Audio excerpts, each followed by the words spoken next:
The unsurpassed, penetrating, and perfect truth is seldom met with, even in 100,000 myriad kalpas.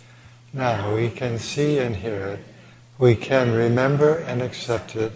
I vow to make the Buddha's truth one with myself. Homage to the Buddha, homage to the Dharma, homage to the Sangha.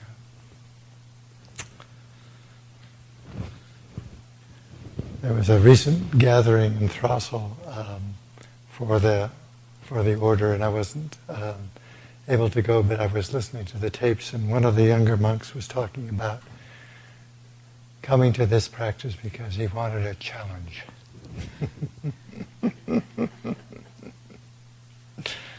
So I want to challenge people today to go beyond their comfort zone. We live in a society where we're sold the delusion that we've got to be comfortable all the time. And that doesn't always happen. Which is where the Buddha's teaching starts. That the first noble truth is that suffering is just inherent in the nature of being a person. And it's what we do with that. Since we just did a memorial for Reverend Master Ji, who I was going to talk about, the first time I ever heard her talk, and a lot of that is, the metaphor that she gave was the going beyond this door to the unknown. In San Francisco in 1970, I just lost a job and I was feeling really unhappy. And I walked around San Francisco for 4 or 5 hours and I found myself in front of a Zen center. And I started to go in and there was a door and the sign on the door says, "Go away, we're closed for sesshin, come back in a week." And I got about a half a block away. And I remember this story from Kafka. He wasn't always one for being too bright-minded. But it was a story about the man from the country who's very shy and retiring, and he comes to the gate of the law, and there's a being there, somewhat like Fudomyo here, who is kind of fierce and mean-looking, and the door was open, but the man from the country was too shy to go in, but every once in a while he'd try to go, and the guard would say, "Well, there's 1,000 doors beyond this one, and they all have guards that are just as mean, if not meaner and uglier than I am." And of course, I'm reading my own version of the story.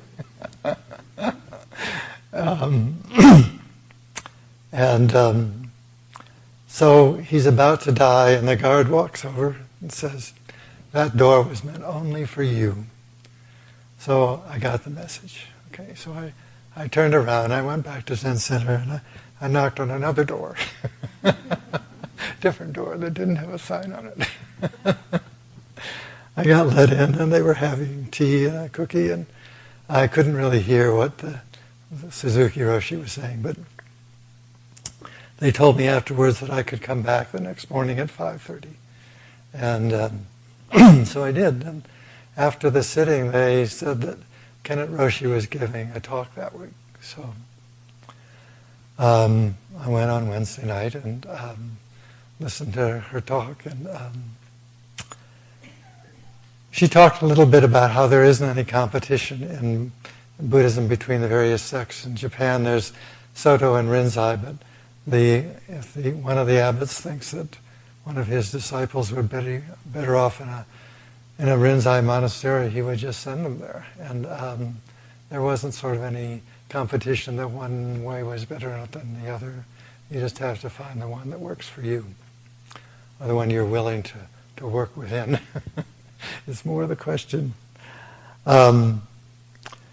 And she talked a little bit about her training in Japan, and then she told this story about an SS officer from World War II, and I'm sure many of you have heard me tell this story before, but it's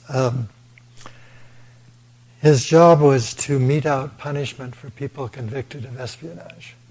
And Rev Master Ji had been through World War II during the Blitz, the German bombing, and she lived in southern England, and one night she was just walking along the beach and somebody just shoved her down against the seawall, and a German plane went right over their heads, and she would have died had she not been. This stranger just did it at the right time.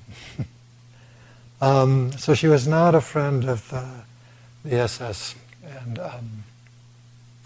but this man was not tried as a war criminal because he gave people a choice.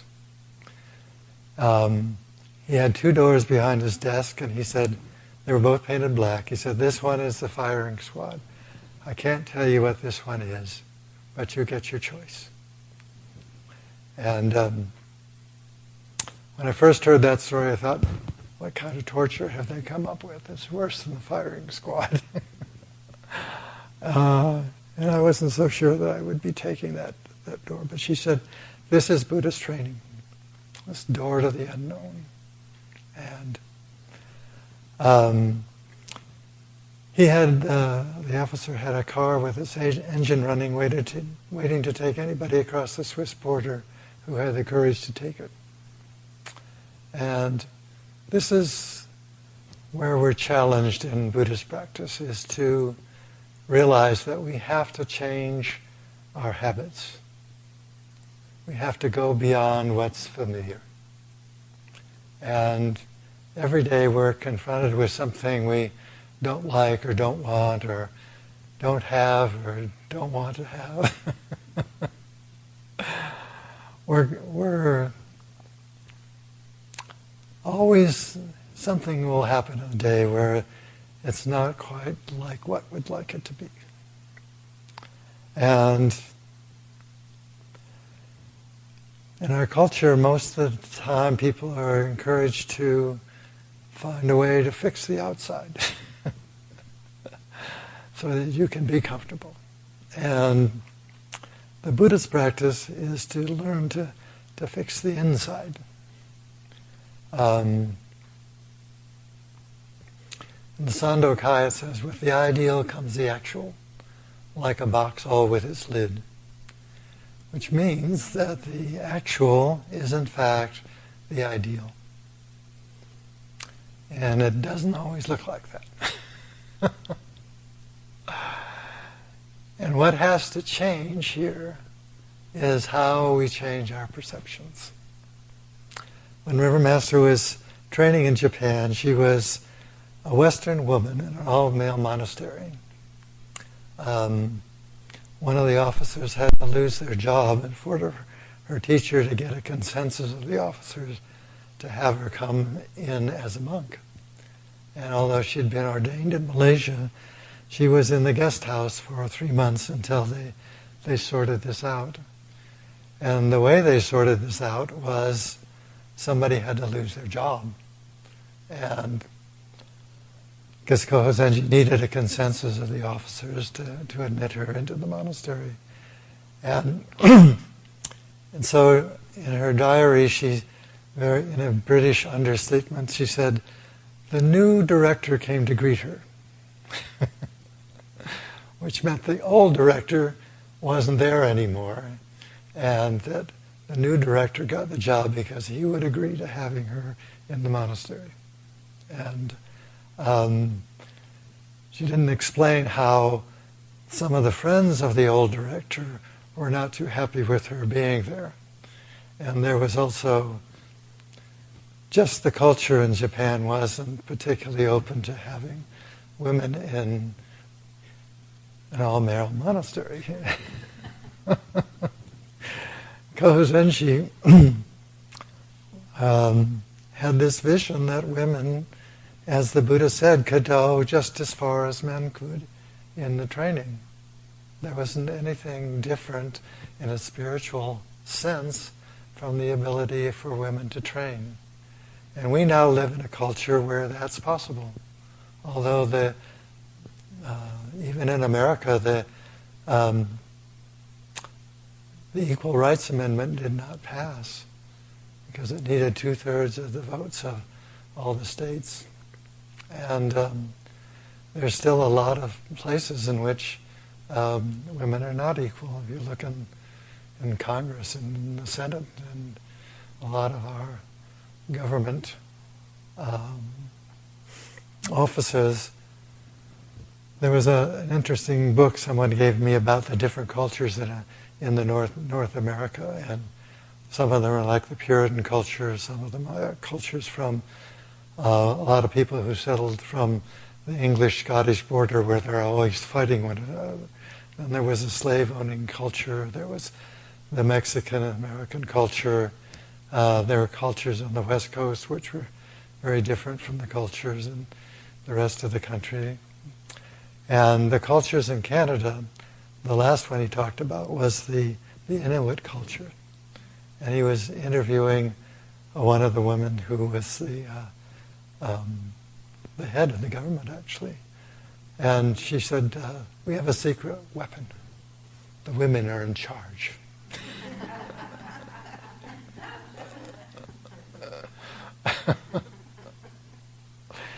And in Japan, that idea of the women being in charge was relegated to the home. Actually, the women controlled the money and had a lot of control. They had worked out the system where the women were equal, but only in an unseen way. But one of the things that she describes in her diary was being beaten. And it sounds like it was unusual, but she was talking about the use of Kiyosaki, which we don't use anymore over here because it's just the use of that kind of scares people. But the idea of the Kiyosaki is to put your hands in Gasho, and the disciplinarian who's walking around, when he sees somebody with their hands in Gasho, he will give them a couple of whacks on both shoulders because this brings up this muscle that gets tense in sitting, and it breaks through that tension if you know how to use it. But it was also sometimes used if the person carrying it didn't particularly like the person that they were confronting. So she got a lot of that, and she talks about that as being beaten with the Kiyosaki. And it was one of the things she thought maybe we didn't need that in this culture. And I remember being somewhat put off by the Kiyosaki, and it took me a number of years of doing meditation before I really got around to looking for a teacher. And I found one. We had a really good deal here. She needed a lawyer, and I needed a teacher. I think I got the better end of the the job there. And what we're learning here is how to be aware of the fact that we create our suffering. The external circumstances are not the source of the problem. It's how we interpret these circumstances. And one of my favorite stories is about Yakuzan, who had been studying with Sekito for 20 years or more, and he still wasn't getting it. He wanted enlightenment, and he wasn't getting it. And I think his teacher got fed up at one point and sent him over to talk to Baso. And Baso listened to Yakuzan about his many years of studying, and he read everything he could read, and he still wasn't getting it. And Baso looks at him, I'm sure, with a little twinkle in his eye and a little grin on his face, saying, well, you know, sometimes I raise the eyebrows of old Shakyamuni and blink his eyes, and sometimes I don't. Sometimes it's a good thing to do, and sometimes it's not. He says, what do you think? Well, the penny finally dropped for Yakuzan, and he realized what he was doing, and his response to that was, when I was with Sekoto, I was like a mosquito trying to bite an iron bowl. He was trying to get blood out of a turnip. He was trying to get something, and he was looking at the world through this idea of inadequacy. He didn't have something he wanted to have. And he didn't realize that he had to change his perception. He didn't have to get something, he already had it. He had to let go of his wanting something other. I remember talking to a high school class near Santa Barbara, and I asked, well, what's suffering? And this young woman who couldn't have been more than about 14, she said, wanting things to be other than they are.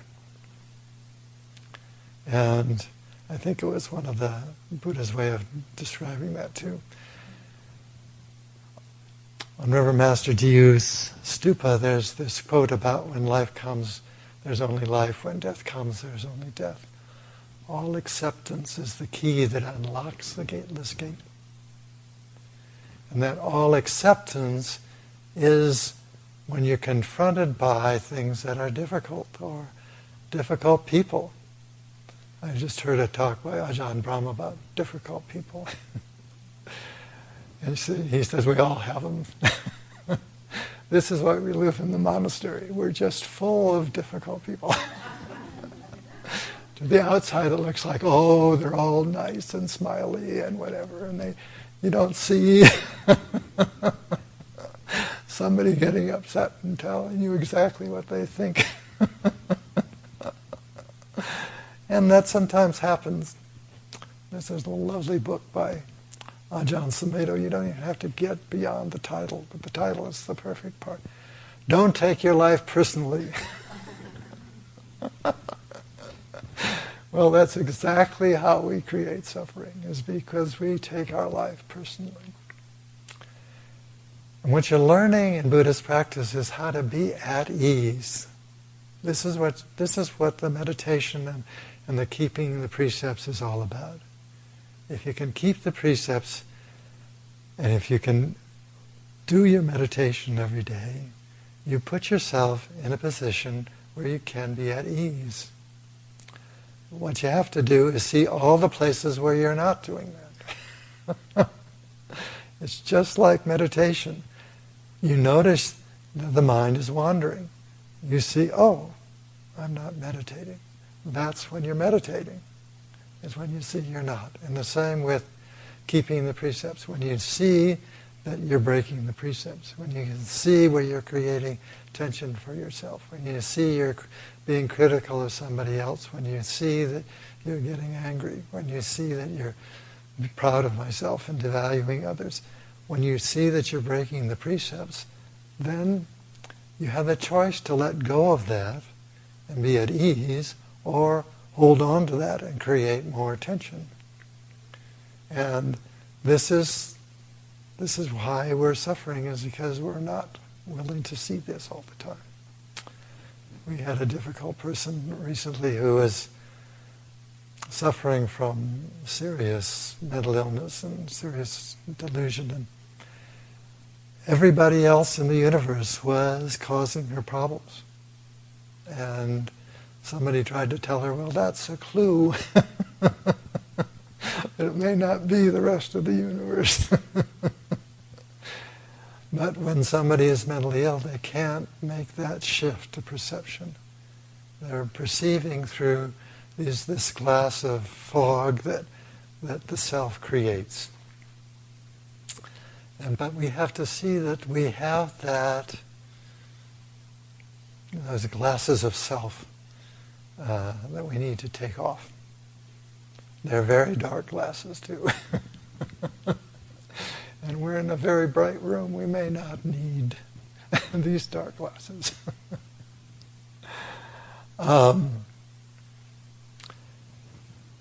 Being patient as one of my koans. I remember as a kid even wanting to interrupt my mother all the time if I wanted something, and she kept saying, well, flattery will get you everywhere. If I could only be nice about it, it would be a lot better to get her attention.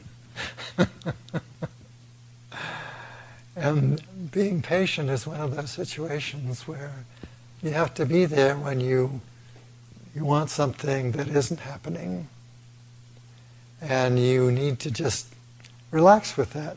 It's just okay. Whatever's going on is okay. And if we're late for something, or you miss something, or whatever, well, you do your best you can. But you don't have to get upset about it. You don't have to think that just because I need to convey this information or get something or do something that I have to get upset about it. As Thich Nhat Hanh says, every step is a prayer.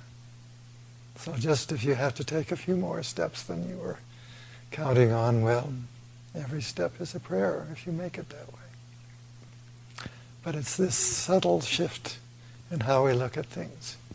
One of the past lives of the Buddha was of Kshanti Vartan, Kshanti means patience, and he was a teacher of patience.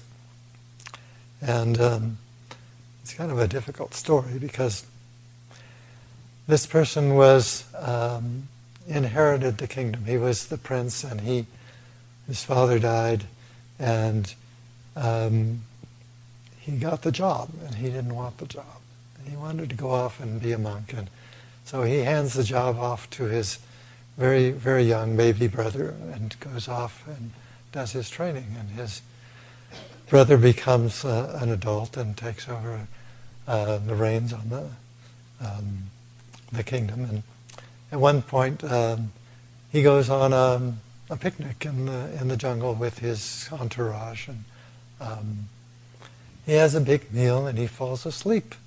And the rest of the people there say, well, let's go talk to Kshanti Vartan. He's just over there.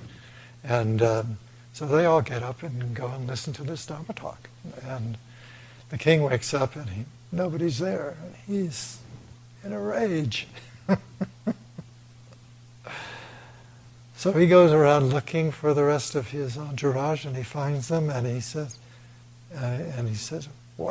who are you? And he says, I'm Kshanti Vartan.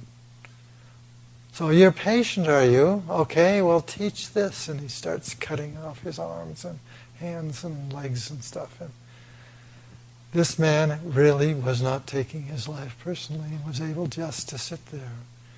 And finally, when the king calms down a little bit, he was told just who he had just killed. And he was very remorseful at that point and died shortly thereafter, but he didn't realize he had just killed his brother. And but he had to take the consequences of his actions, and they were not insignificant. But Kshanti Vartan had developed this bodhisattva mind of being able to acknowledge the value of what other people were doing, even if it meant his own destruction. And not many of us are in this place of deep understanding where we can do that. That's kind of the ideal that we're striving for. This is part of the challenge. But we have lesser challenges, just like traffic jams and computer crashes and stubbing our toe and breaking our arms and doing things that we don't want to have happen. But that idea of difficult people, one of the points that Ajahn Brahm made was that just be grateful you're not one of those difficult people. They have to live with themselves. We only have to deal with this difficult person for a little bit. And if you can see that, you can start developing compassion towards those beings who you see as difficult or unpleasant or whatever. And you're much more likely to get a more enlightened response by teaching that respect for that difficult person. But you have to be willing to let go of how you perceive that person. He may be difficult, but he's difficult probably because he's suffering. And when you start to realize that, then you can start opening this heart of compassion. Bodhicitta is the way it's put. And the Bodhisattva vows are, however innumerable beings may be, I vow to save them all. However inexhaustible the passions may be, I vow to transform them all. How infinite the Buddha's truth is, I vow to realize it. However limitless the Dharma may be, I vow to understand it. And this Bodhisattva vow, in the realm of relative truth, it's impossible. You can't do that. Because everybody has to actually free themselves from suffering. But you can do this part about yourself that puts you in a position that Kiyosaki was in. You can be in a place where that difficult person is making life very difficult for you. And you can still open your heart to that being. Somebody's told me a story about a counselor who was on the roof with a man who was threatening to commit suicide. He was in a custody battle with his wife. He's holding this baby. He's going to throw the baby off the roof and jump off afterwards because he didn't think his wife would be able to really care for this baby. And the counselor had to talk to him in a really quiet, calm way and understand his situation, his suffering, and allowed the police to get a net under the building and allowed other people to get up onto the roof. And he was able to talk to this man and get him to calm down a little bit and to the place where other people then could actually intervene and prevent him from doing this. And the man kind of thought that the counselor had kind of betrayed him, but he was, I'm sure, grateful later. And that idea of being at ease or being in a difficult situation and not joining the difficulty, refusing to get pulled into this other person's delusions. And it's very difficult to do. When you're in a room with an angry person, you're not separate from that anger. You're feeling that. And if you're in a room with some joyful people, you enjoy that joyfulness as well. And the important thing here is that you can see where it is that you are creating suffering. Because it's only when you can see that you're upset because somebody else is upset or because you have to do something, you can't get your lunch that day or whatever is happening. Well, it just doesn't matter. What matters is that you deal with the situation. And that can be a car accident or somebody giving birth or somebody having a mental breakdown or somebody a fire or floods or whatever is going to be happening more and more in this world as the global warming happens. And we're going to have to learn in our Buddhist practice to be challenged to go beyond what's comfortable. And you don't have to go beyond what's comfortable so much as you have to open your comfort zone. Make that wider. Allow yourself to be able to be in those difficult situations and really open your heart to that. Because that situation really is there to help us. That difficult person is one of our teachers. And that difficult person is showing us something about ourselves that we didn't necessarily want to see, but are really going to help, because it's that place where you just decide to accept whatever that situation is. And say, okay, this is it. Let's do the best we can with what we've got. And we may not be able to do it perfectly, but that opening of the heart is what allows that comfort zone to widen. So you're in the situation, you don't want to be there, but I am. I remember a friend of mine who was somewhat reckless. We were up on this mountain together, and he didn't want to go down where there was a trail. He just wanted to go down the side of the mountain. And I found myself in some loose rocks on a very steep mountain, and I stopped and I thought, I don't want to be here. And then I realized, well, that's the wrong question here. I am here. The question is, how do I get off of this slippery rocks? And his first step was to take giant leaps and just slide down the mountain. And I thought, well, maybe that's for someone who's a little more athletic. Do we have a plan B? And he said, oh, you could take little tiny steps back and zigzag down these rocks, and I could do that. But what you have to also ask the right question. You have to ask, well, this is what compassion is for. She responds to the calls of the world. And we have to say, help, I don't know what to do here.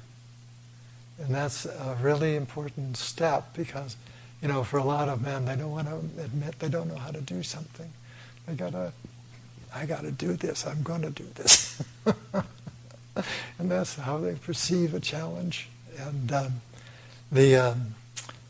it's just okay to ask for help. And it's always there. That asking for help is the willingness to recognize my ignorance. And the ignorance is what causes the suffering.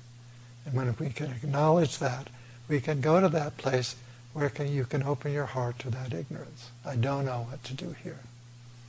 I was with this psychotic woman the other day, and I didn't know what to do. And we worked something out, but it was a very unsatisfactory solution. But that was the best that we could do at the time. And maybe we found out later there's another way to deal with that, which may have better results. But you have to acknowledge that. You have to acknowledge that sense of, I don't know what to do. And then sometimes just acknowledging that, a door opens, and that you can find a solution to this. There is a way that you can, go through that door to the unknown. But don't take the firing squad. Stay with the practice, no matter how difficult it gets. But that's what Reverend Master Jisho said when she came from Japan. She said, well, it was difficult, but I got what I came for. And she got it because she got to the place where she was fed up with this prejudice, fed up with the beatings, fed up with the difficulties. And she packed her suitcase. She was going to go out the door, and something inside her said, well, you could be wrong. And she turned around and went back. And that's when things started opening up for her spiritually. And later she said, I hear this voice that said, well, you could be right. And there was a lovely Indian prayer I was reading the other day that said, teach me how to trust my heart. Teach me how to trust my mind. Teach me how to trust my intuition. Teach me how to trust that intuitive understanding within ourselves. And this is what you're learning in Buddhist practice, is you're learning to trust the mind, the heart-mind. And learning to recognize when you're confronted with ignorance and acknowledge that. And trust that there is a solution. I don't know what it is at the moment, but there is a solution. And the solution is bring your meditation to this situation. Realize that every step is a prayer, every incident in your life is a prayer. Every incident is an opportunity. And when we're confronted by that ignorance, acknowledge that. It's just okay to not know everything. Somebody said, there are people who almost always know everything. But I was in Italy at this hotel, and the man behind the desk turns around and gives us our key without our even asking for it. He knew. And I said, well, how did you know that was us? And he says, I know everything. So the next day it was raining, and we came in, and I said, well, how long is this rain going to last? I don't know, he says. And I said, well, I thought you knew everything. And he said, almost everything.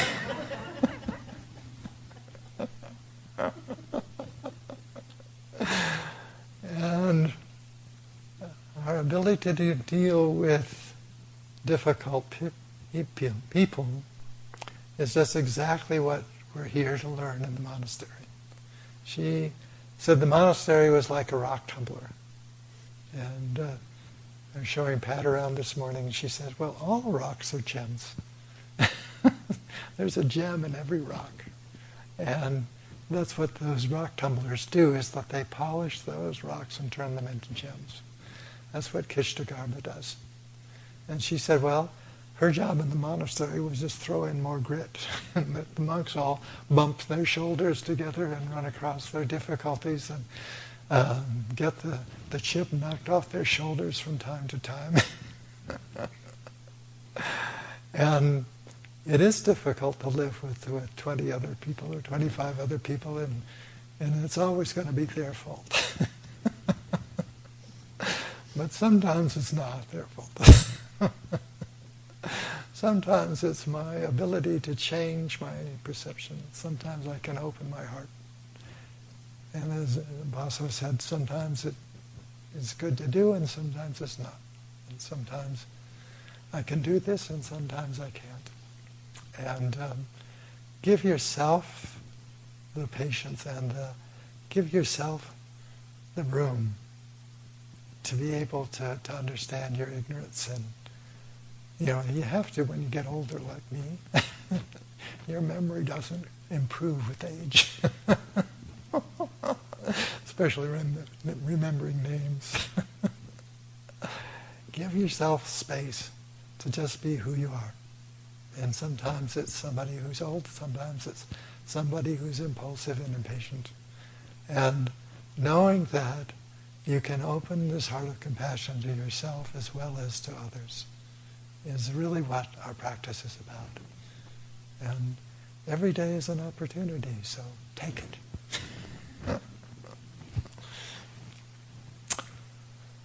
Homage to the Buddha, homage to the Dharma, homage to the Sangha.